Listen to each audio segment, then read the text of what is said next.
964. So 0 to 60. All right, guys, welcome back to day 4 of Month of Mayhem. Today we are here in Lambasa at we're actually at the sugar mill. So this is the Lambasa sugar mill, and we're at the training facility, which Tui actually has been in before because you used to work for the FSC, right? Yeah. In the lab. Yeah. And so we're here with Medical Services Pacific, they're in a charity or NGO that really a lot of their work focuses on with women and women's reproductive rights, and and actually they have an office here in Lambasa, which is pretty cool, also pretty depressing, where they do actually a lot of like the rape tests for young children and women in the north. And so obviously not an exciting job, but something that needs to be done. So they approached us, and they said that they were part of a program with FSC where they're going to try to be incorporating some women into farming, and there's about 20 women, to my understanding, who are interested in getting into sugarcane farming. Okay. And so they're wondering if I could come, or it was supposed to be me and Steph, but Stephanie had to book tickets and had to go attend to our business in Canada. And so just to share ideas on business and farming and marketing and stuff like that. So from the marketing and branding perspective, I'm not really sure what exactly they can apply from what I have to say, because like when you produce sugarcane, if you're a sugarcane farmer, your buyer is guaranteed the FSC.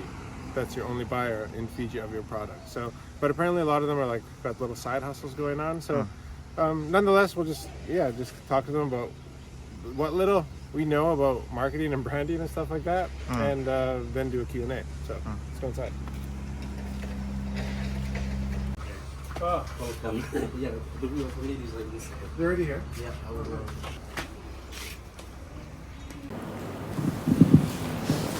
Thank you, Mr. John.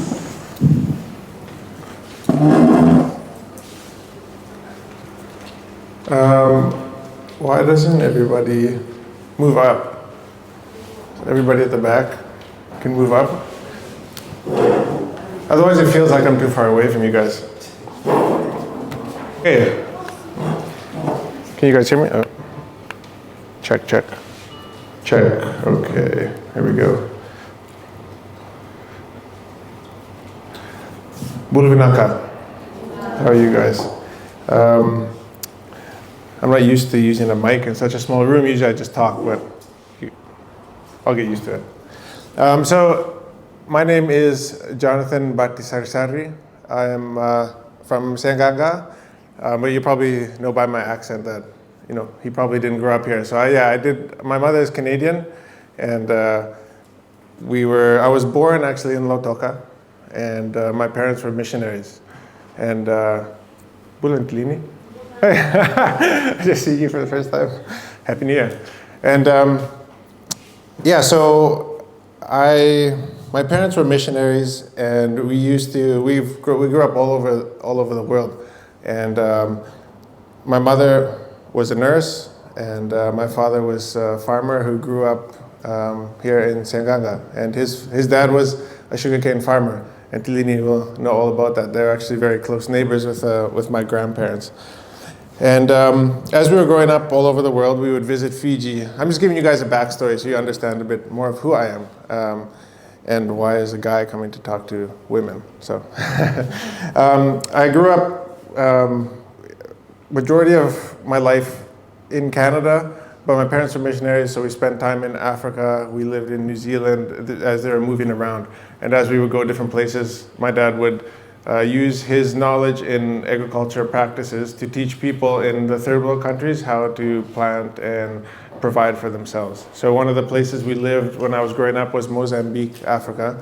And that was a place we went to right after the Civil War. There was a lot of just sad stories. And Dad was able to be a part of teaching people how to plant and how to provide for themselves after so many people had died. And so we used to visit Fiji about once every 2 or 3 years as I was growing up. And so this kept happening until it was me and my wife got married in 2013. My wife Stephanie, she was actually supposed to be here, but she had to go to Canada with our kids to attend to our business that we own in Canada. And so it's just me today. But shortly after me and Stephanie were married, we continued these trips to Fiji, and we kept seeing like, man, there's so much empty land that we didn't utilize. When I would come to our village, see all the land that was belonging to our Matangali, and I was convicted that somebody has to do something about this. And once I realized it, I couldn't get it out of my mind. Like even though we had a good life in Canada and we still have a business there and I had a good job, I had to come and at least try. Because lots of people say, oh, we're not doing anything, but they themselves are not doing anything. And I think that's why I'm encouraged to be in a room with you guys today, with you lovely ladies, is because you guys are choosing to do something. And it's easy to not. It's easy to sit back and one of the things actually I was going to say coming up in my speaking here was like, you guys aren't doing any of this stuff because it's easy. You're doing this for the money and getting into farming, getting into business. And so one thing I've learned, and this is even as a guy, but even more so as a woman, the sooner that we can all come to the realization that there's no love in business, the better. Because we like to think like, business is going to be fun and it's going to be exciting, and sometimes it is, but as many of you guys know, usually you have to be a hard ass, you have to speak straight, and you have to talk honestly. And everybody is trying to take money from you or give you less price, but you have to stand your ground. And so that's one thing that I've learned through the years in business. And lots of people say, oh, it's going to be fun, and you get to have your own schedule and you be your own boss. It's like, yes, sometimes, but most of the time it's actually really difficult. But we do it because then we get to spend time with our children, be at home, look after our parents and stuff like that. So we moved here in 2020 after we decided we have to do something about the land. So we moved to Fiji in 2020, about 1 week before COVID started. And we decided, okay, we're going to start farming. We put a lot of money into the land. We were clearing, we planted sandalwood, and then right after we got all of it planted, then Yasa hit, right, at the end of 2020. And so I quickly realized, okay, we have to do something. We can't just do farming because it's good to have a couple different things that you're doing in case something happens, like a big cyclone, right? And so when we moved to Fiji, we decided to document everything and post it on social media. So Facebook, YouTube, TikTok, Instagram, and Facebook. Because we believe that every business should be a social media business. And I believe that applies to you guys, and that's kind of where I'll be talking to you guys about, what I'll be talking to you guys about today. And so our mission for the Waka brand is to create employment opportunities through the utilization of resources. So whether that is the land, whether that is opportunities that we see that just come about, the goal is just to create job opportunities. Because I see so many people leaving for overseas. I myself was with a lot of Fijian boys and girls overseas, and all they do is they go overseas and then they just talk about how good it was back in Fiji. And they all they want to come back, they always want to visit. And they're just like freezing their butts off in northern Canada and talking about wanting to come back to where they love, the place where they were born. And so the vision for our company is I want to be the most innovative company in the South Pacific by 2031. And so my little thing that I want is to have the Waka logo on the front of the Fiji jersey by not this World Cup, but the next World Cup. So we'll see what happens, but that is the goal. And it's good for everybody to have a goal. And the main reason we're doing this is because I believe that honest Christian business people can change the world. So that's kind of my inspiration. So what's special about me? Really nothing. I'm just a normal guy. I just have a high school education. I actually went to technical school to become a mechanic. And so I'm not a person with a degree or any sort of fancy thing. I'm just a normal guy. I don't have any special qualifications or anything. I'm just here to share my experience with you guys. It just happens that social media has put me in a position where, we have attention. And so I think it's a big honor for me. Thank you guys for letting me talk to you today. I believe that there's two types of leaders. And so there's one type of leader that everybody will look at and then they say, wow, I could never do that. That's one type of leader, and there's the other type of leader. That's the leader that I want to be. Is the leader that people look at and they say, "Wow, I could do that." So both leaders are wow, but one leaves people like, "Oh, I can't accomplish what he's doing," which is what a lot of business people in Fiji do. They hide stuff and they don't share their secrets because they don't want people to. No, I want to share everything I know so that everybody can succeed, because there's not enough market. Fiji's so small. Like, it doesn't matter how much watermelon you sell or collect, like Antilini here, there's always going to be, there's lots of opportunity. It's endless. And so we should be willing to help each other out. And that's why I'm here today. So I can't really, use my story to inspire a group of women, but there was two women who inspired me, and one is my mom and one is my wife. And so the first one being my mother. So she was a woman who married a Fijian guy, and this is back in the 80s. They met a long time ago. So now you see it's more common, right, with social media and people traveling. So they've been married for 30 plus years, 36 years or something now. And so, she did something very uncomfortable and very weird at that time for people in Canada to marry somebody, and not just the black man from America, but a black man from Fiji, right? And so, very unusual thing that she did. But she got her nursing license, and then as we traveled around the world, she always had to go back every 4 years to Canada to maintain her nursing license. And so she was very smart in that way, so that if she didn't go back, she would lose her license, and then she couldn't nurse anymore, right? And so that allowed her to always come back to a well-paying job when we'd come back from Africa or New Zealand and stuff like this. She was the breadwinner in our family. So my mom was the one who made most of the money. And my dad, because just a boy from Sanganga, he was always working hard labor jobs and making money, but always never as much as my mom. And so my mother was the one who provided for our family. So you guys are probably some of you are in similar situations as well. And so I have a lot of respect for women in that way. And we always had everything that we needed.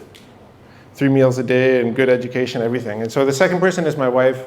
We've been married for 14 years. And she's my rock. And so it's weird for me to do this without her today. But she was supposed to be here today, like I said, but she's in Canada. And so the reason, I guess, why I find her inspirational is because she's in Canada. She's a very driven businesswoman. She's a great mother and a great wife, but she's hyper-focused on business. And she actually started our cleaning business. Well, it started off as her cleaning business. She lost her job, and she decided, look, I have nothing to lose. And so we went and we bought a bucket and a mop and a broom, and then she went house to house offering free cleaning. And she had to clean houses for free for a few months. And then there was 2 or 3 that said, okay, we'll pay.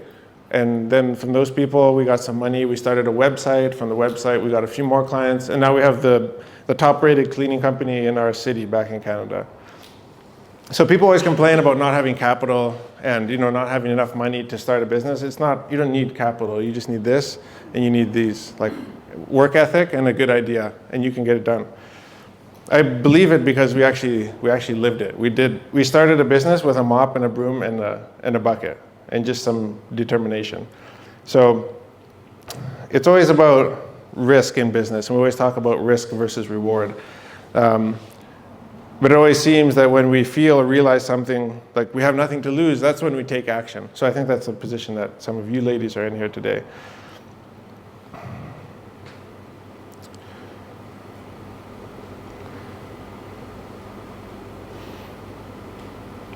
So I guess I'll skip ahead here and to our social media. So a lot of the things I do, we post it on social media. And I think that you guys should do the same. Even though maybe you guys or you ladies will be producing a product that has a buyer, the FSC, right? I understand that a lot of you are going to be planting sugarcane, which is great. But I still feel that social media, the attention, can help you get to a place that you don't even know is possible. Like I never planned to come and be part of these kind of events, but it's only because of the stuff that we do on social media. It's the reason that I can be here today.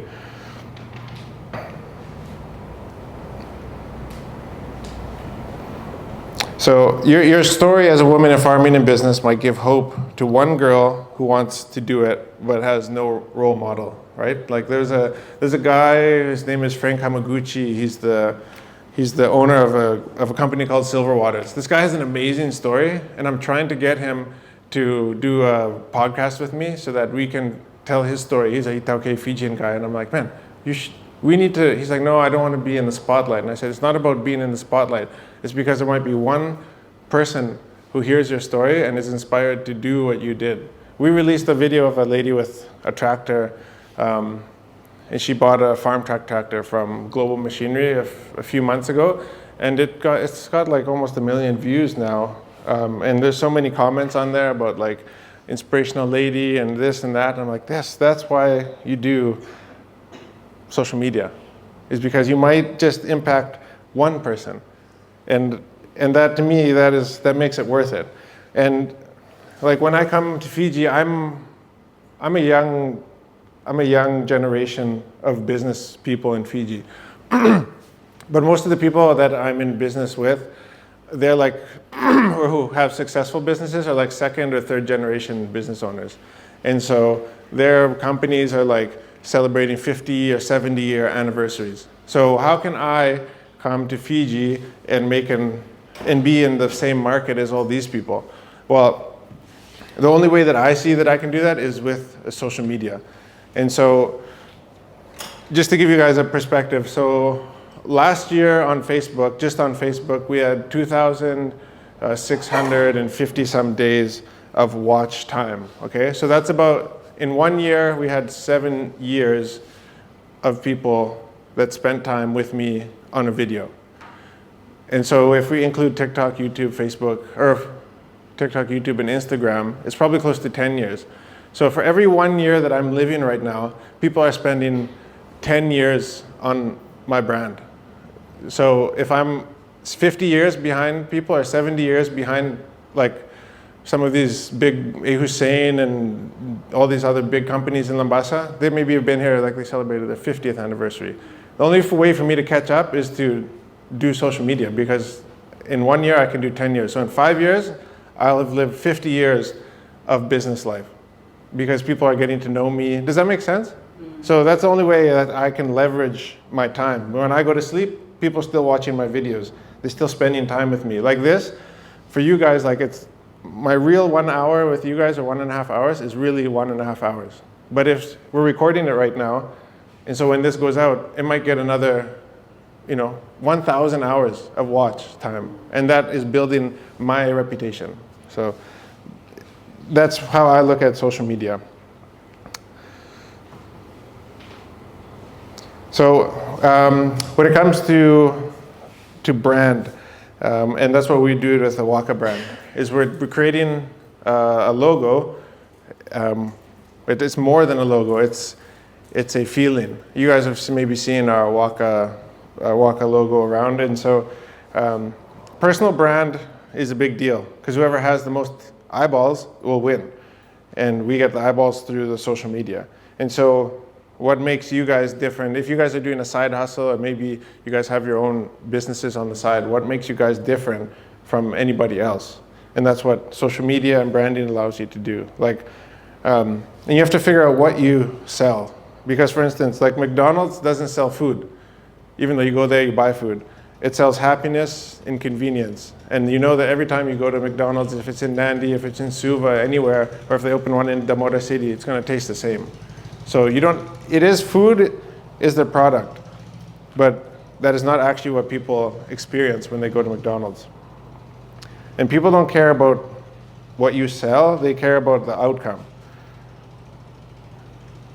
So like if you go to McDonald's and it was, the power is off and the food doesn't taste very good and it's slow, there won't be the same experience from McDonald's that you're used to getting. So you feel like the product is actually different. So the goal of a personal brand, like what we do, is I'm trying to automate trust at scale. So when people spend all these time watching our videos, they feel like they know me. So when I start a business, they will just like feel like I can go to the business because I know Jonathan. If I started a hardware store, if I started a car sales company or something like this, people already feel like they know me. So what we're doing first is we first build the audience and then we're going to build the businesses. And so like our coffee shop in Senganga, that coffee shop, Fresh Tea and Coffee, has like no support from the local, from people around Senganga. Very limited, and Tilini being one of them. Like very few people from Senganga actually come to that coffee shop. It's all because of social media. All the people coming from Suva on the boat and all the people like MSP people going back and forth, traveling government people, they're the ones who stop. So if it wasn't for social media, like that business would never work. And even to this day, like I haven't put a single cent back into my pocket. It just pays for itself. And we have 2 awesome ladies who work at that coffee shop, and it's worth it for me if they have a safe place to work. We'll keep that place open. And I don't care about the profits or whatever from there because I have to do something in my home before I went to Suva or something and start a business there. I have to do something first in Senganga.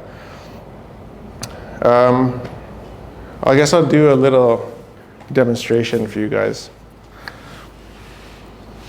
So branding, like I said, it's automating trust at scale. So when people see you, they trust you because of what you've put out there on the internet. When people see my truck or your vehicle and it has a logo on it, they're going to see it, they're going to know who it is, and they're going to trust you.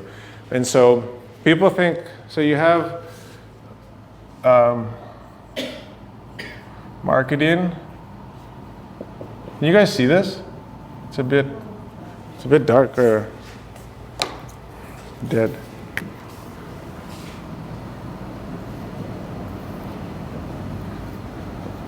Okay.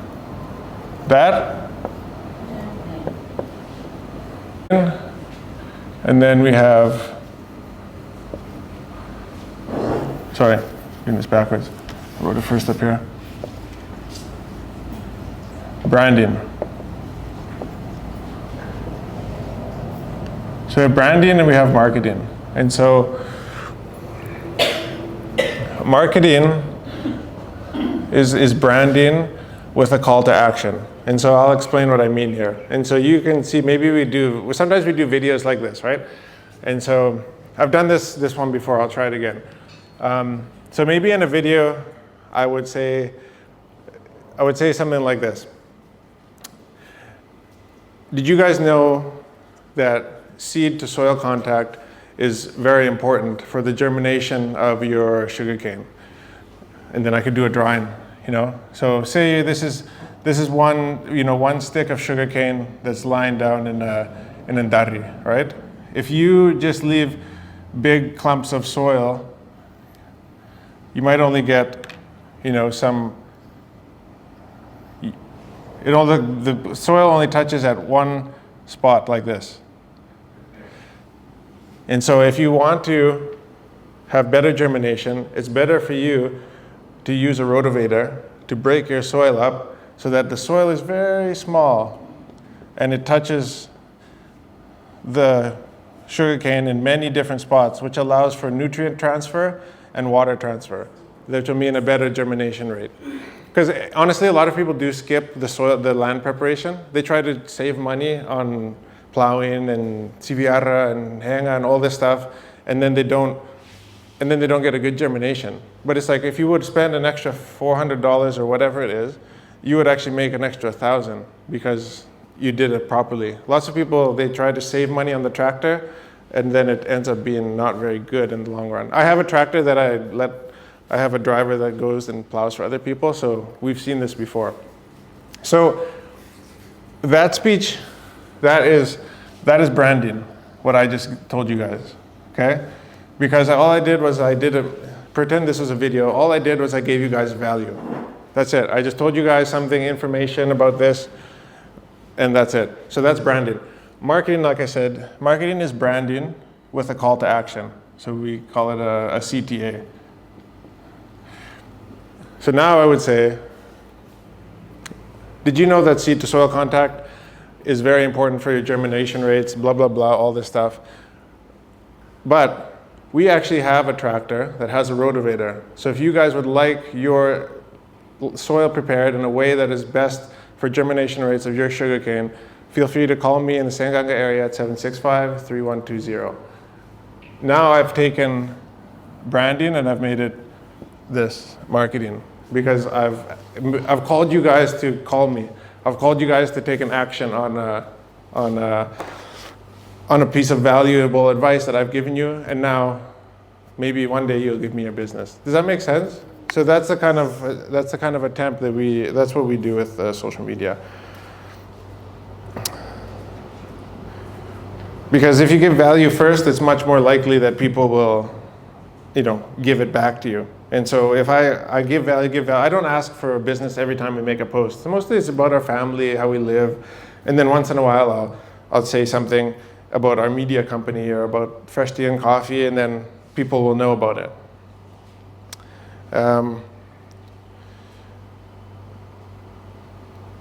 Maybe I'll do one last thing here, so you guys aren't too bored.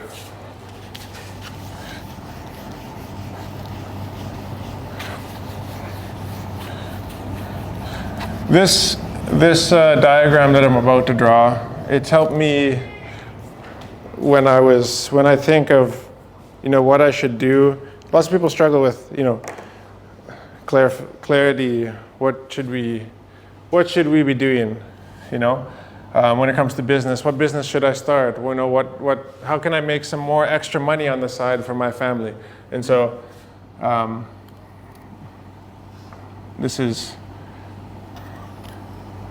this helps me to visualize it, at least. So these diagrams are called a Venn diagram. And so in this one circle, it's what do you do well? Okay? So that's asking yourself, what are you good at? What do you do well? This is this circle is what do you want to do? Because those are two different things, right? What you want to do and what you do well. And this one is basically, what can you get paid for?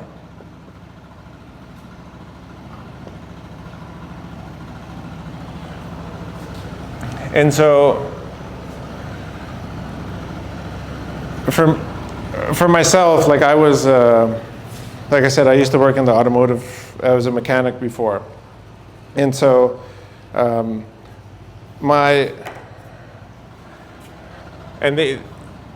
so what I did well was I could connect with people very well. I could connect with people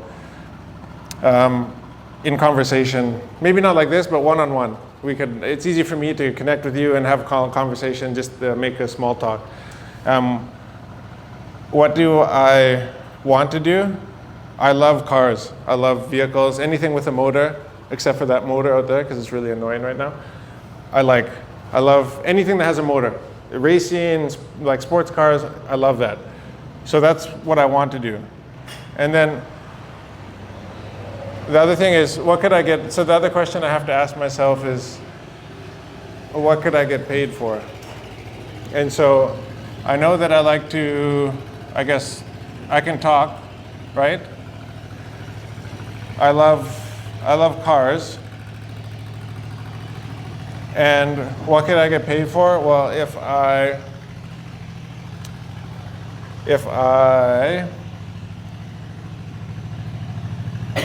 told people, if I could help people fix their cars, because I can talk to people, so maybe I can fix cars.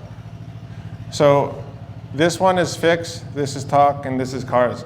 So the place where these three circles meet in the middle is probably the place where I can have a successful company or a successful business or do something in my life that I actually enjoy for the long term. And so I think of anything that I share, like that was understanding this helped me to know, because sometimes you can do something well, and you know what you want to do, but you're never going to get paid for that thing.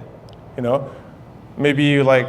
I want to go fishing. I love fishing too. That's my second hobby, and I can talk. So what I could get paid for, maybe like to guide people, like to do a fishing charter. Maybe that would be a business. Do you know what I'm saying? So if you can complete two of these, what can you get paid for? What do you do well? Then you can figure out the other one. And then the middle is where you're going to create, where there's going to be a really good business idea that you're going to be really passionate about. Because the thing is, after a long time, you'll get tired and you won't want to do it anymore unless you have a good reason behind it, right? So are all of you in sugarcane? Is that specifically why you're here? Okay. So how did you how did you guys get connected with MSP? Did they come out and do an outreach to come in, or how did they find you guys? Oh, okay. All right. And so do any of you have like your own other businesses that you guys do other than the sugarcane farming? What are some of them? Middleman? Watermelon, root crop farming? Sheep farming, okay. Okay. Vegetable. Root crops and vegetable farming. Okay. Okay. Yeah, so, because I don't know where Andrauna is, but we're supposed to go into Q&A time. So one of the things I want to do in Senganga actually is I want to, hopefully in the next few years, is to open like a cassava flour mill, like a processing facility, because there's a lot of opportunity for, and I think in my mind, I'm not talking for my presentation anymore, so I'll wait till they get back. I don't know where they went. But I think Senganga is actually like a really good place for that kind of thing because it's right in the middle of vakalevu. And it's a dry place, yeah. And so, like they want to, they do lots of stuff up in Lambasa, and they, talking about doing something in Riketi, I think. But Senganga makes sense because it's like in the middle, so we can access anybody planting from Lambasa, going down to Navindamu, Bua, Sabusabu. Yeah, it's in the middle. And so, actually, I was talking to a friend of mine who he owns a huge company in Australia. And he said he had a meeting with somebody, it was just a friend of his, in I think it was August or September. And he said that his friend has a company where they build cardboard boxes. And because the cardboard comes like paper, and then they make the box. Like if you look at a cardboard box, it looks like it has weaves inside of it, and all that has to be glued. And so he said he's struggling to find glue to glue his cardboard boxes. So he told my friend, because he's from Fiji, and he said, if you could, he said, I would sign a 25-year contract if you could supply me 50,000 tons a year of cassava starch. And so like for me, that's even better than selling it for eating, because then we don't have to grade it, right? Because the problem when we sell it to agro marketing and all these places is that we have to we take it there and then they say, okay, A grade, B grade, C grade, or reject, right? But if we can sell it to an industry that is totally commercial, not for eating, to people that make glue, then it only matters the weight, not the size or whatever. And so those are the kind of things that I would never hear about if I didn't do social media. I only met this guy through our Facebook, and then we've met him a few times in Suva and stuff like that. And so that's not a for sure thing. That's just a guy. That's an opportunity. So that opportunity is not going away. These are going up and up and up. So hopefully, we can build something like that, because I think Senganga is perfect place for cassava processing facility. So why did the farmers plant cassava then Yeah, because and that's it. Because in my farm, like we have 100 acres, but that's not enough to plant that much cassava. Even if we plant all, and even if I planted all and I employed 20 guys and we employed maybe 20 people in the facility, that's not. We need more cassava. So I think thousands of jobs will be created and more income for lots of people in Maduwata, all over Vanwalevu will be created. So it's not about, I can't do it by myself. I would need like everybody's assistance. But I think that the hard part for us, at least in Senganga, that I've noticed is like lots of people come and they talk and then they never do anything. Like we had so many people come, Tapioca Growers Association or something like this, and many talks, but we all still have to do it for ourselves, And that's one thing I've learned, and that's been hard for me, is because I came and I thought, okay, if I plant, then like I can sell. It's like no, like it's very hard to plant, to maintain, and then to sell. It's all difficult, and most of these things are not businesses because people make money, say, from vegetables or from cassava or stuff like that because they have their family, like they work as a family. But for me, like trying to start businesses and pay people, that's when you lose. So it's easy. You can do it when you have your family to help, but when you're trying to turn it into a business, it's just a different story. And that's fine. Like we should do things as family, make money as family. But I came and I'm learning, and but I'm not discouraged. So we just keep on trying, and hopefully one day we can do something like the cassava processing facility. Do you guys have any questions about anything that I've talked about or anything about us?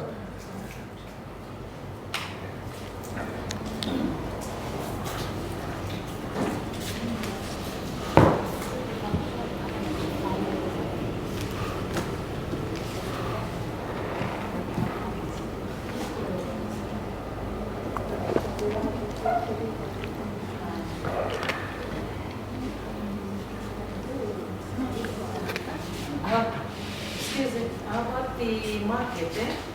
I mean, like for the last, just a couple of months ago, like with us we do watermelon. Yeah, right. So it's not only us, it was like a lot of farmers, and now majority of the people are planting now planting watermelon. Whereas before it used to be only Indians. Okay, But interesting. the major problem now that like we face is the market. Right. It's not only the watermelon. I think It's for the cassava it's as well. cassava because in past back 3 to 4 years back, we are talking about, like some farmers were back there in the Navajo. Oh, okay, yeah. They planted cassava, but there was no market. Yeah. That's the main problem for the farmers. Yes. Interior areas. Yeah. So if the government, like the stakeholders, they provide good market, then the farmers are ready to do it. Yeah. In a big scale, it's not in a small. The small is good, right? Go into the market, but when you talk about large scale, Yeah. then the support is there. Yeah, and that's I agree, because even for me that's been the problem, because you plant and then you don't have any place to sell it. And even if you take it to the agro market in Savsavu, they're going to reject like so much. Yeah. They degrade it. The prices is Down. Oh no. very much for the reject one. No. So then we have to load it again and take it in, like, because you think you can maybe bring it and then go back by bus. No, then you have 3 or 4 bags left. Then you have to take what? You're going to lose it, right? In this case, we have to look for the farmer's side too. Yes. Laborers do that. Yeah. They did the hard work Yeah. to bring that up. Because I think before last year, one of my cousins, he was planning to do one of this cassava business. So the thing was that the customers, the farmers, if we introduce about this kind of projects, it has to be stability. Like there has to be for full time. It's not only for few years or few months. Yeah, it can't be just temporary. Right. Yeah. So we have to like empower the farmers. Yep. We have to go outreach to then, like whatever you were saying, like, Yeah, I think like I'm just talking, but I think if I can do it one day, hopefully soon, it's just good to do it because people always hear talking from like people who want to build a processing this or that. But it's better if people see you have it and people see people actually buying and money is going out, then people will start planting, right? So I think there's a lot of these guys, they wanted to start these facilities, but they wanted to have like 100% production right away. That can't happen. You're gonna start, it's gonna be slow for maybe 1 year or 2 years. Yeah, and then people will start planting more. But to me, like, I've applied, I haven't ever received one grant from the government for farming anything. And I always because I'm a Fijian citizen. I'm registered in my Matagali, but I've applied for so many grants assistance. And it's not like they don't know us. They see us on social media. Because I went to the Fiji Rice Awards. It was here a few months ago. And I met with the CEO of the Fiji Rice, and I said, hey, look, you guys, they all not complaining, but they're saying our initiative for 2025 is we want to plant more rice. Fiji should be producing more rice, increase rice production. And it's going up, and so I said to him, look, I also want to try planting rice. And so maybe, I said, I don't need any money, but the land is there, I have the tractor, all the equipment. Why don't you come and send some guys to help me, show me how to plant rice properly in the technique. We'll make the videos and we'll post it. Because I said, if people watch our video, they're gonna copy it. If they're gonna see the right techniques, how to plant and all this stuff. And then they say, oh yeah, but then they never came. And so, that's the thing in Fiji, like lots of people, we just talk, but then they never follow up, right? Yeah. But I know some of you ladies here, you know how to plant rice. So maybe I should just learn from you guys. I think most of the farmers, they receive not some grants. They did? Yes, with us because we harvested 10 tons of rice. Of rice? Yeah. So they gave it like a 1/3, 2/3 basis. Okay. We had to pay like $450. And Right. They gave about 700 something. Oh wow, that's good. For the first time. Yeah. But some farmers have been receiving that for the last time. Yeah, We just received it recently. for the first time. And you guys have been farming for a long time. Yeah. Yeah. These people are, like working, Yes. good farmers. Yeah, exactly. Yeah, but they had given us for all those years, like other small farmers had been receiving it. So Yeah. I spoke with the CEO one day. Oh, see? Yeah, and I think Yeah. that's the problem is they look at me, they think it. And then all of a sudden they call me that the money has come into my account. Right. Nice. That's good. That's also the problem for me, I think, is they look at me or they see my name and they think, oh, he has lots of money, a millionaire. No, I don't have, like every day we're trying to make more business so we can make some money, Everybody is struggling, that's the thing. So Like- this is where the farmers, they have been, they are full, They are neglected. They're from some the sort of ground. base, ground level. Yeah, Whom you know, Yeah. becomes whom you know. yeah, right. That's the thing. Like that, like you have to talk to the CEO. Right. Yeah. If you go up, then you're gonna get some. No, nothing. Yeah. That's Because Senganga is a big area. oh, it's huge. It's Going, a huge area. Yeah. Even we can go from Senganga to Raketi and all those areas. It's quite big area. Raketi, okay, we can pick rice farming there. But Senganga is, there is some farmers they are doing good job, plenty. I mean, Yeah. planting in sugarcane and cash crops and everything. yeah, But the thing is that they are left behind. yeah, So that's where the farmers they lose their hope. yeah, exactly. Yes, Sometimes they'll just do their small amount yeah, because when they're doing big scale, nothing. They are left out. They don't get much. yeah. Eh? Yeah, no, for sure. Because I would think like what we're doing on social media, Why wouldn't they always have this Look North initiative you've heard of? Like, I'm so surprised nobody's contacted us to do like this. Do you have an idea for Sanganga? We can do the cassava thing, the processing that. And then we can make videos, we can promote it, and that'll help the whole community. But like, these people have a very small mind, very small ideas. And so that's also why I'm encouraging everybody to do like a social media, because it can pressure the government, it can pressure the people who are in charge of us, all of our district officers and everything, to help us out. Because I'm here, I'm waiting, but nobody ever come to assist me for anything. Yeah, that's true. Even. In Fiji, we noticed that most of us, we need to knock on the doors, the government offices, whichever respective offices. If you keep on knocking, then they'll act. If you don't, you go once, they leave it. You go twice, then they'll know, oh, this one is coming. And third time, then they know. The next person that we'll go to is the one on top. Yeah. So you have to keep on pushing. If you don't, they'll leave us like that. 100%. Yeah. Keep on knocking their doors. Then they'll know that we are running. Yeah. Even for me, when I got my lease, I have 2 leases. It was about 2 years. We didn't hear anything. We go to TLTB every 2 weeks. Check the lease. And okay, you have to pay this, you have to pay that. Okay, then fill this form, and all sort of things I didn't know I have to do when I got a lease. And then finally I said, this is enough. And from Turanikorum, I think I got his, the number for PM. At that time it was Bainimarama. And then I gave it to my dad, who was in Canada, and he called him.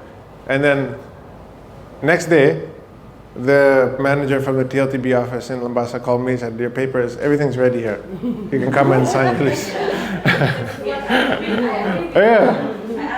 with her that what she was saying, that we have to lock our doors. Yeah. Because nowadays what we see, like we are all farmers, everyone has the farm here.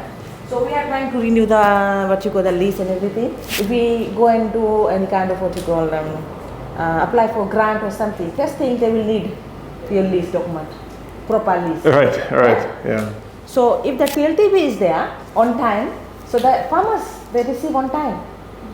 If they are doing their work properly, the farmers will do their work properly. Yes. Yeah. So every day we have to run for TLTB, knock what she was saying, 2-3 times. Otherwise they will sit with the papers, the documents is there. Oh, no, we'll do it. But after 1 year or 2 years, then they will reach where they are supposed to go. Yes, 100%. And so that's why I mean, sugarcane is a good, like a easier option, because the buyer is already there, right? FSC. And so there's more lucrative, more money that you can make maybe in other business, but it's not guaranteed. This one, if you plant the cane and you harvest the thing, 100% FSC is going to buy, right? So that's why what you guys are doing is a sure shot, right?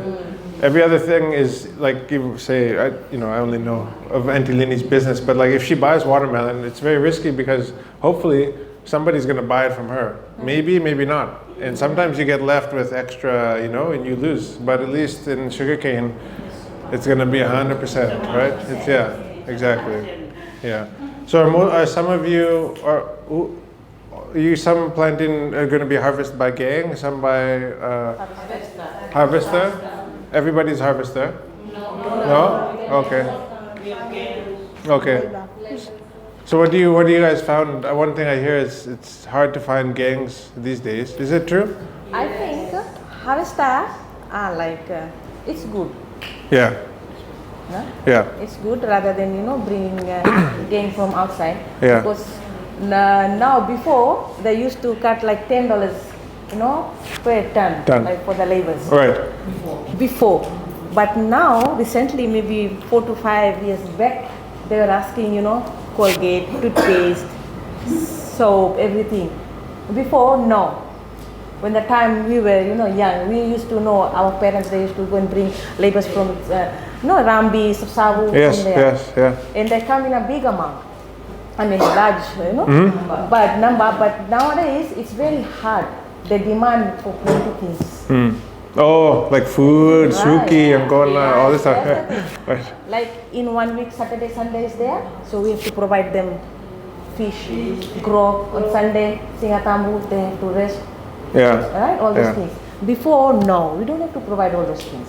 Yeah. Yeah, whatever we give, they accept it. And for the harvester, it's good. Harvester comes, One thing I've heard of harvester, people said like it's hard to play. Like the next cane, it comes slowly. Yeah. So this is a question you guys should ask. I'll see if I can draw this because this is something that because the harvester gets paid by ton, right? Okay. So this is something you guys should ask the harvester driver or somebody, because this is a question I've always had, okay? Oh, there we go. So harvester gets paid by the ton, right? Per ton.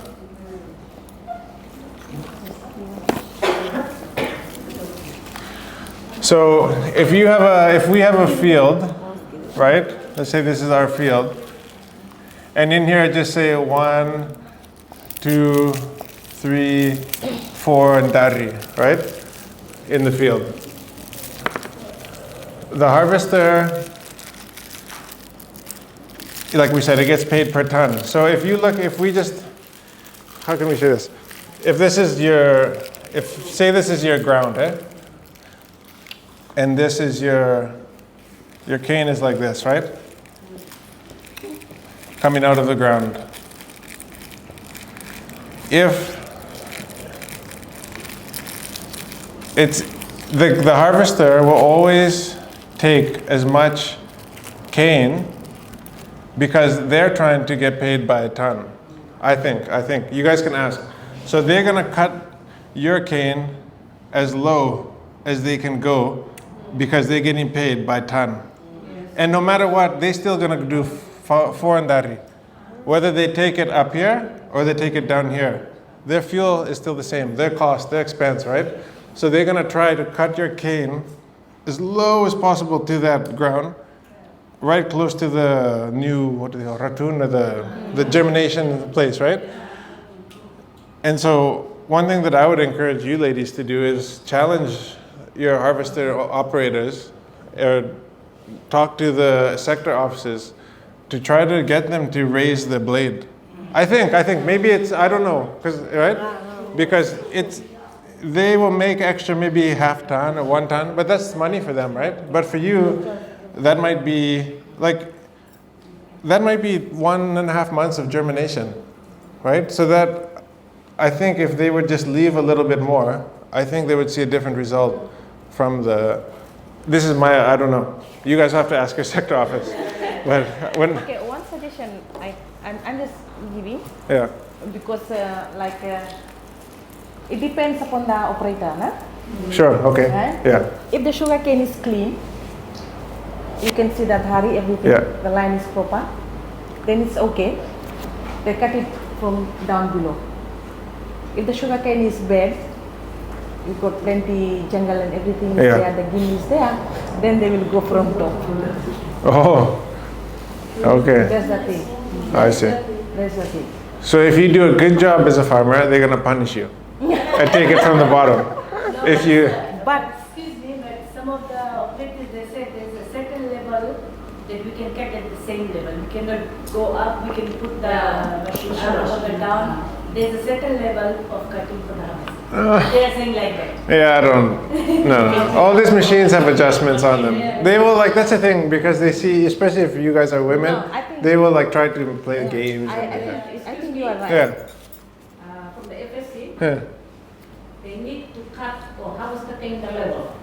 Huh. So why? Because if you put up, the sugar will be left on there. Right, So they have to have brown.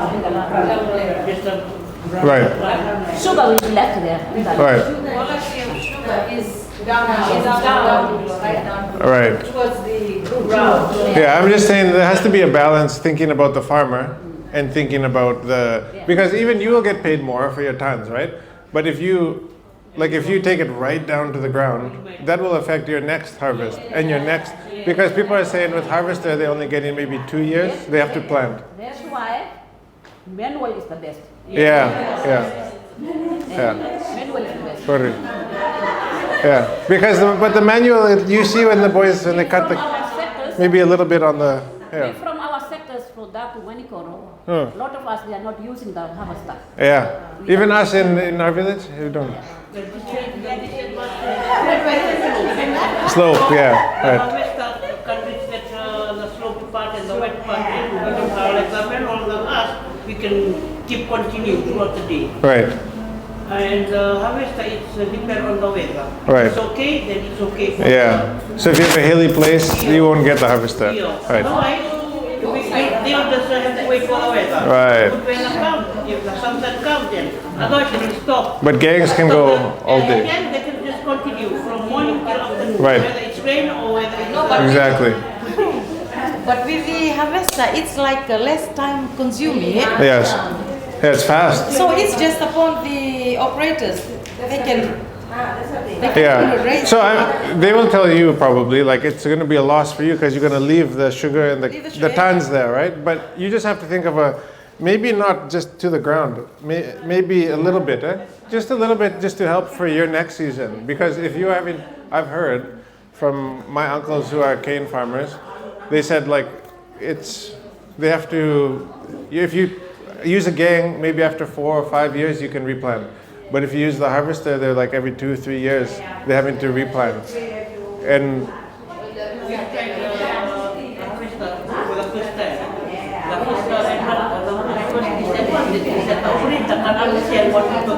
right. Yeah. That's the first year. First time they begin so somebody else has to come to translate. We went down like the ground level, up level, and he didn't understand what we're talking about. Right. Right. So we told them to stop.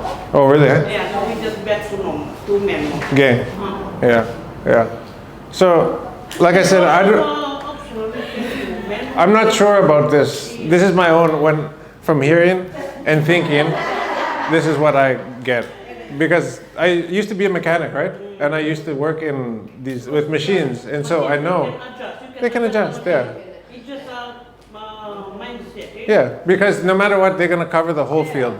So if they cover the whole field and they cut it up here, they're gonna lose some money in that space, right? So. I think we might invite you. Like we having a cooperative in Sangata, like we have a question to ask an FSC, they will tell you about like our cooperative. Right. So my husband who is a mechanic. Okay. So he was working with one of the New Zealand company. Okay. Yeah. So from there, then he's back here in Napasa. He came back. Right. Oh, nice. So he's doing his own business, Science Technical Services.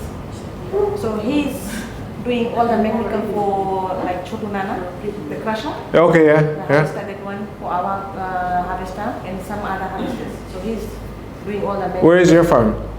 Where is your farm? That's in Salom, Bursedi. Where? Bursedi, Salom. Oh, okay. Yeah. So Go down. Yeah, that's the thing. So from our point of view, it's advantage and the other side is disadvantage. Yeah. That's what's right? Sister is saying. Yes. That's the thing. We just choose from the disadvantage of the harvester and the disadvantage from manual. And the advantage and the advantage of manual. Advantage Exactly. If we otherwise, there's another option for the prisoners. It's true. Last year we've tried both. On our farm, we tried both. First farmer, first kind of farmer for sugarcane. First year we try manual. We get them from our village to come and cut off sugarcane, and what they did is they've been demanding us about the food, the angona, everything, the suki. Yeah. But we gave it to them. So we tried the harvester second year. Second year now, we tried the harvester. And they did all those things we've been discussing. They cut it to that level. We don't want it. So last year we applied for prison. So Oh. this year they'll come and cut up cane. But they have things for us to do in the farm. We have to build a house. They will come to our house. But Okay. we have to build a certain Shelter. shelter for them, like the toilet, water, everything. Oh, okay. There. Okay. So we fill it and send it to the Right to Suva. right to super. And they'll come from here. This. They just come from here. Yeah. Yeah. Oh, that's They bring good. their own food, they'll bring everything. So it's just up to us whether we can just give them afternoon tea. But we don't cook for their food. Oh, that's good. Yeah. Did you guys know about this? Prisoners, they will take their money with them when they go back to their home. See? The money, they'll keep it there. Yeah, the prison keeps it, eh? Like. No, like from the time they cut, it's a certain amount, eh? So they have to keep it. The prison officers, they'll keep it individual. Yeah. So you still pay the same amount as you pay for a normal gang, tan, but it just goes to the warden. They keep it officer, right? Right. And they cut it, what you call it? And they cut it properly, eh? Yeah. The managing of time as well. Yeah. They're really managing their time. They use their time wisely. In those, Right. we've seen that. Has anybody else used prison officers? Prison officers? Prisoners? Prisoners. Prison officers. Prison officers to cut the cake. Yeah. But did you guys? Yeah, that's a good option. us, Eh? eh? Yeah. Especially the Where did you go to apply for this?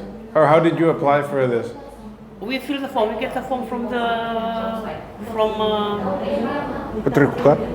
from Patrikuka. Okay. So if you guys didn't know, she just said she went and she filled out the form in This year Patrikuka. they confirm they're gonna cut our cane. Oh, that's cool. So that's Wow. done. Where's your farm? Tambia. Okay. My cousin's farm. Okay. We've got 2 farms there, but with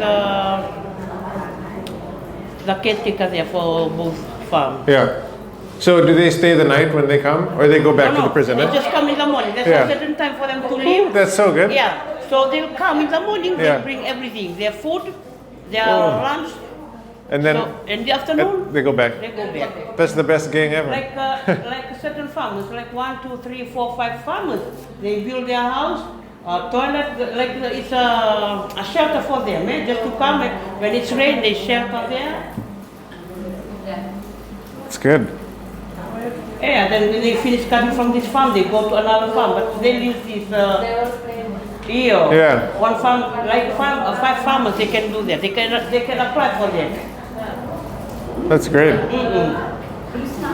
They only have sugarcane just near town area. Yeah, town area. Oh. Tambia, they come and cut the cane. Only for La Paz and Valencia and Manila. Yes. Oh, not Sengaga. No, eh? Oh, I'm sorry for the Sengaga farmers. If not, then they can stay the night at your house. The Eh? man, the ladies. They can sleep over. For the Sengaga ladies. Or we can put to another level, we can ask them. It's good because like it's good asking if they have a star or but most of the farmers they using harvester. Yeah, especially going down Saloba and Hawaii, it's a more flat place, eh? Yeah. They only cut one on the level ground, but one on the west, somewhat, and they have to leave those parts and go to another. So we left with this, we left with those ones. But like 1 ton, that's a advantage of the thing, eh? Sometimes you cut and throw it. Right. Yeah. Problem. For the harvester, they need clean cane. Not clean, they will bend the cane. So Yes. they see they want to reduce the. Yeah, but we don't want to burn cane. Yeah, we don't want to we will get the product. The Yeah. product too will not be that much I think this year, FSC will reduce. burn cane. Yeah. Oh, good. Yeah. Like they will reduce the price of it, or they're gonna burn less. No, that we don't want. They don't want burn cane to come to Yeah, because last year they were burning a lot. Okay, regarding the green cane and the clean cane, right? If somebody burns it. In our cooperative, 100% they cut green cane last year. 100%? Wow. 100%. No ban. That's a harvester. Good harvester. Wow. There's the first cooperative machine who is cutting the green cane. No ban. Wow. If in case emergency ban, then that's different case. This shows No, the it's green. Wow. it's green, yeah? Okay. No, you can do it if it's green or jungle is there, it is there, but still. Still green. Still, they still cut it. Okay. I think sometimes maybe this month or next month, if we are having our small meeting, so I think I would like to call you. I'll ask my executives. Okay, my yeah, like you know. So it depends. That's It depends how you keep your machine, maintain your machine. It depends upon the operator. It depends upon the communities too. Farmers, everything. Yeah. If all is together, then everything goes smooth. Yeah. If like goes up and down, then that's the thing. Yes. Is everybody I here? can guarantee, like that machine was the highest cutting sugarcane with the machine in Senanga, Solowake Farms. What's the name of your cooperative? Solowake Farms. Okay. Yeah. And that's the cooperative is the first cooperative who has cleared free. Really? Wow. Wow. So, how did you guys obtain your machine? How did you obtain the machine? Like, how do you get the machine? Harvester. You make the cooperative, then you apply for the loan. We got 18 members. Okay. Farmers there. So only the members, the harvester will cut the... No. Or I think The maybe members will the come members are first. priority. Right. Priority is to the members? First priority is the members, right? Right. Right. So after that finish, then the outsiders. So you guys have to pay a certain amount to be a member? Yeah. Yeah. But then hopefully you guys can make hopefully they can make the money at the end. When the harvester is going to do jobs for other farms, that money is coming back to the cooperative, right? Yeah. Okay, it's like this. When first they did a cooperative, made a cooperative, so each members they pay 3,800. Maybe some of them, two farmers, maybe they paid for 4,000 like that, right? So they collected for that one. After that, they get a grant, 2/3 and 1/3 that one, government grant. From there, then they bring the machine. Right. So for how many years? After how many years? Then they paid off. Not this year, last year, before last year. Wow. So this cooperative is the first cooperative in Senganga. To be clear. Cleared. So you one of the farmers is the one who keeps the machine, like in the shed or something like this? That machine, like my husband is doing The mechanic, right? Yes, Yes. he's a mechanic. So all the mechanical job, I mean, is under him. Yeah. So the machine is full time at our place. Right. Yes, that makes sense. Yeah. So I think like maybe this month, he's already started, but like he got some more jobs. So maybe full swing mechanical job will be starting from next month. So And for the rate, is it the equal rate for the cooperative. outsiders and the no, it's members will be different and the outsiders Right. is different. Yeah. Because the outsiders, they are not the members. Not paying that 3,800. Right, they have not paid that one. They are so outside. that's the difference. That's an advantage, eh? Yeah, with the Yeah. members, they pay less the rate Yes. of harvesting, Yeah. and for the So the- outsiders they pay a little bit more. So the hard part in this situation is like the members will have to pay for the harvester for a while, right? Like you have to pay off that loan. But once that thing is paid off, like then it's a discounted price, and then when the harvester is going to other farms after those 18, that money is coming back to the cooperative. Is that right? Okay. Yeah. They're getting whatever they Yeah. have spent at there. In return, they will get that money back again. Yes. For next year, it's good for same farmers. I mean, for all those farmers who have paid for them. Yeah. Exactly. Who here is a part of a cooperative? 1, 2, 3. Okay. So if you are at home, if you are somewhere, the machine is there, the operator is there, the load drivers are there. Yeah. You will receive the, the Sardar will receive the ticket book, everything. The drivers, the books are there. If in case you are busy, one advantage for the machine. Na? If the farmers are busy somewhere, the cane will be harvested, keep on going. Still goes. Right, yes. Still going. Yes, Still yeah. goes. So what is the difficult part I see with the harvester is like it's so fast, but it's hard to have the trucks, right? They don't like have to the keep trucks, up. yeah, sometimes. Yeah. So how do you guys do Okay, it? if we don't have the trucks, FSC is there. Okay. You call FSC trucks, they will come. But not always. No, Sometimes the sometimes. trucks, they don't come on time because it has. We have experienced it at home. Right. When I have 1,000 ton of cane, Right. I've experienced that with the FSC trucks. They don't. Sometimes they don't come. Even though in they our say they cooperative- come. In Yeah, our when we need cooperative, we have got all our own cooperative trucks there. Yes. It's not cooperative, but the farmers are there. Like those farmers there's 18, some of them have trucks from before. So Right. from starting, they've been with the harvesting, the machine, with the machine. Right. So we got 6.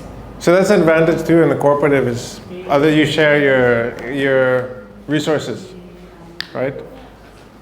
Yeah. Interesting.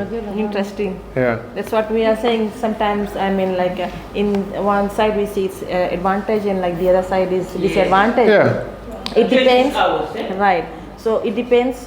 Like if it's rainy weather, the harvester will go and harvest in the other farm. Like if it's too heavy, no harvesting. Yes. A bit dry, then machine will start. Because we don't want the what you call Cane to be damaged. cane to be damaged. Okay. So Heavy rain. eh? right, heavy rains. That's the thing. Oh, okay, I see. Okay. No, it's not just because the thing can get stuck. It's also because it can damage those. Right. Oh, That's okay. the thing. Right. Okay. Interesting. So Is- in one day, just imagine in one day how many trucks the harvester can send. Oh, yeah. Like Because in our sector, like in our cooperative, like in one day, the what you call the field officers, they give 10 what you call quarters. 10 in one Okay. shot. So the truck goes, they do how many trips? Maybe 2 trips. Some truck they do 3 trips. If it's not busy there, then they do 3 trips. right. Sometimes, and the other advantage is they go at night time too. Yeah, that's what. Yeah. Yeah, Amazing. night time too. If the weather's good, you have to go. It's a time, yeah. With So the night game, time, we'll- if you do manually, the laborers won't cut at night. And then with the machine, like they go with night time. Because night time it will sleep. No. Yeah, exactly. No, but like for us, for our cooperative, we got 2 operators.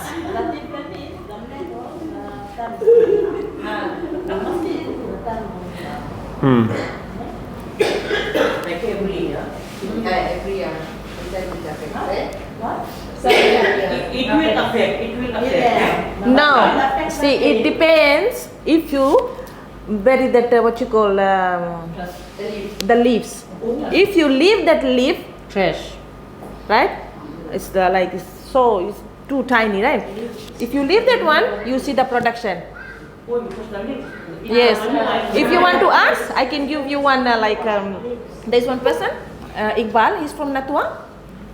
His production every year it's going up. but he doesn't burn the leaves. No, for how many years he never burned the leaf? If the skin is very thick, And just one question, if we didn't cut properly. put some Because the grass, Everything. they leave some cane on the ground. Right, right. My part is clean, but that is very thick. The second So they want you to what, break the roots before they come? Like use the kurikuria to break those roots? They want. Okay. Oh, okay. So it cuts it. very thick. Right. So you have to use the game. Yeah. Right. Again. Right. But in our sector, in Buddha we have to bend the cane because of flat area. Yeah. And so we don't have to put leaves. We have to bend it. Because every time we have, because of this rainy season, Yeah. we are getting flood. So we have to bend the leaves. Otherwise, the water cannot flow out. Yeah, that means that the raccoon will be damaged. Ah, so see, Main yeah, problem of the flat area. yes, okay, that makes sense. That's a good For idea. them, there is another. No, Both, yes, both are good ideas. Yes, yes. You just have to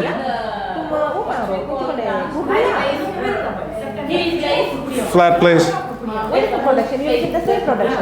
Yeah, It's all organic. yeah, It's sometimes it's Semua potong sih. and sometimes bad. yeah, Just because of the weather. yeah. Good weather, sunny weather. That one is. Bad weather, all the time. Yes.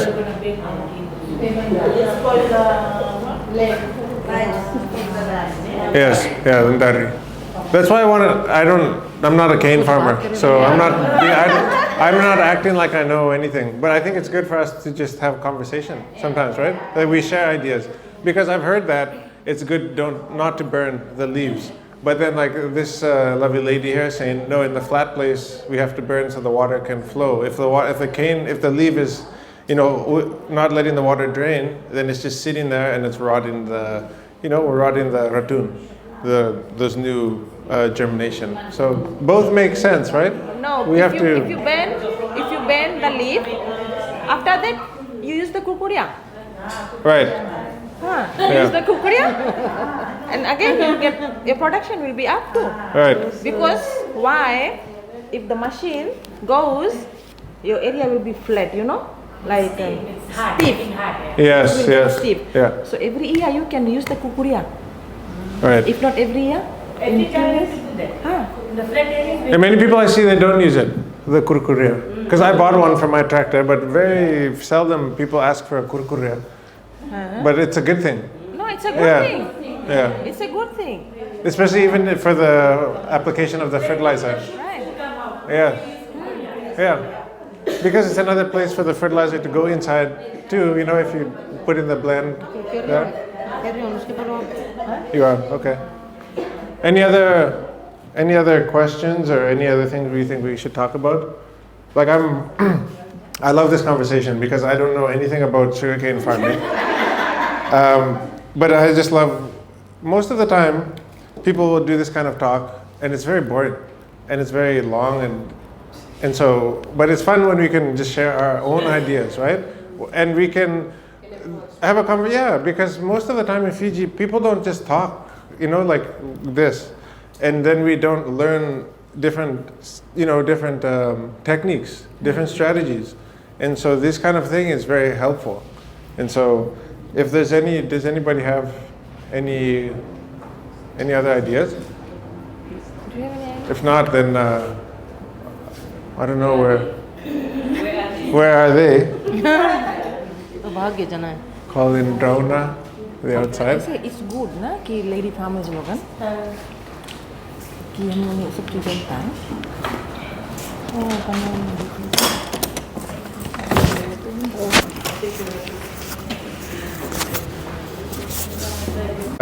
Hopefully it can help you guys a little bit. And if you guys have any questions or anything, then you can just ask me. But I'm just a guy who loves business and I love Fiji, and so that's why I came back. And so I love this. I love sitting with people who are doing something. So many people are not doing anything. And so if we can sit and we can talk and talk about different ideas, that's fun for me. It's fun. So thank you guys very much for having me. Naka. Okay, my name is Rachel Sahayam. Actually, I'm from Senganga. My farm is in Burseni. My husband is David Sahayam. He's one of the best mechanic here in Senganga. So we have a cooperative too, Solove Cooperative, Cane Farmers Cooperative. So actually, I'll be speaking something about what we did today's workshop, today's training.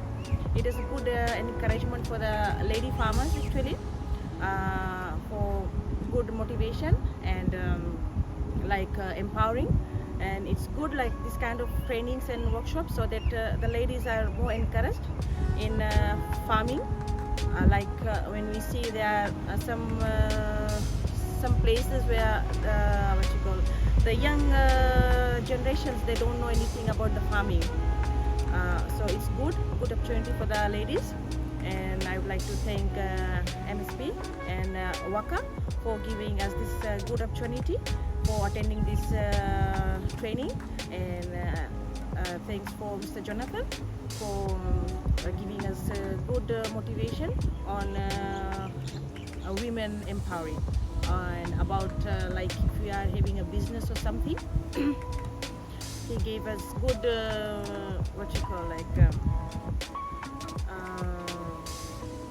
good session about how we can start. So thank you so much, and that's all. We are very encouraged for attending this kind of workshops. Thank you.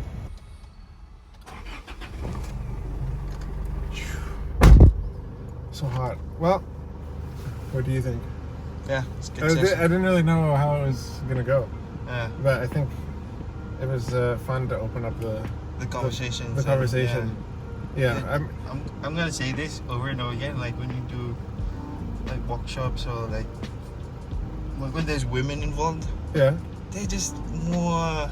I don't know. I just noticed that.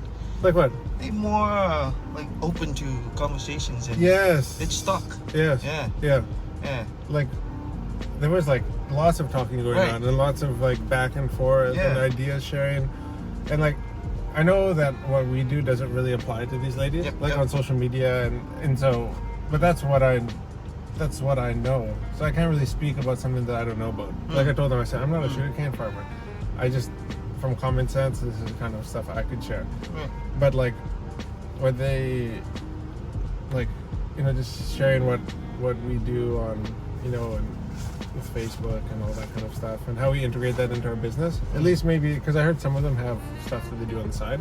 Maybe they can utilize that. But at least like at the end, like opening it up, what is some of your frustrations, what's difficult, like all that kind of stuff. I think there's no forums for discussion in Fiji, I find. Maybe there is, but like there's nobody who can actually like facilitate good conversation. And it's not difficult. You just have to like know when somebody's speaking too much, and like, okay, look at another person and let them talk, and it's just fun to like hear all the different ideas. Yeah. So, Yeah. I went to, that was like I was struggling in that presentation because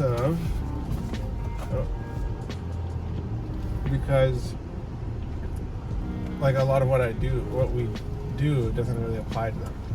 And comparing it to the conversation that we had in Bua with at the Ministry of Youth and Sports, and so but I just turned it into a big open forum discussion. It was fun. It was good. Yeah. It was good. So we got to do some running around town now. Another one in the bag.